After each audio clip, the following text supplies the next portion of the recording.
I'm just here to say that striking another human being is wrong. Comedy legend Jim Carrey is weighing in on the slap scene around the world and defending his friend Chris Rock. He's really a beautiful treasure, and so I hated to see him go through that. Jim, who said he was sickened by the standing ovation Will received after winning his Oscar, but he also understands that Hollywood can be a pressure cooker. People, not unlike Will or myself, we live in a lot of pressure. We set up a lot of pressure for ourselves. It's beyond our bandwidth.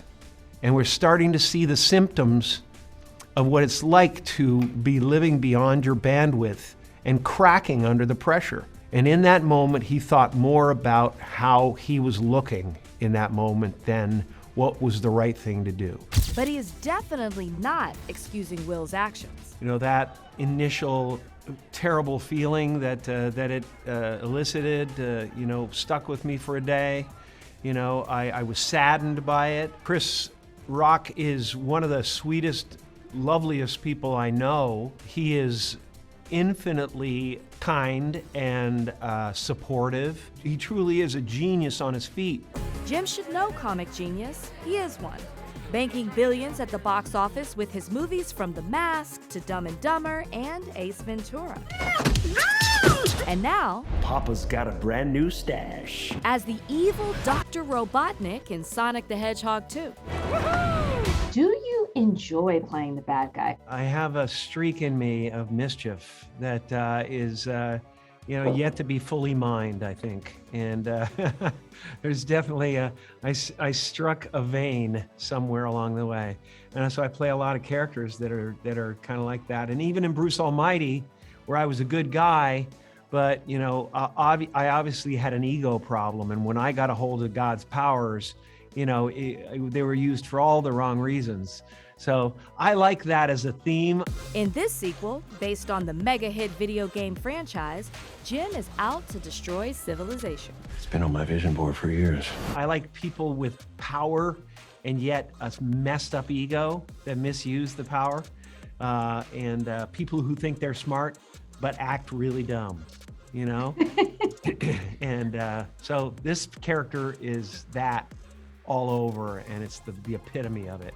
I got to take that emerald and go to a quantum field of evil, of, just narcissism 3.0. When it comes to sequels, do you ever think that you would return to like an Ace Ventura or a Dumb and Dumber or anything like that? Go faster!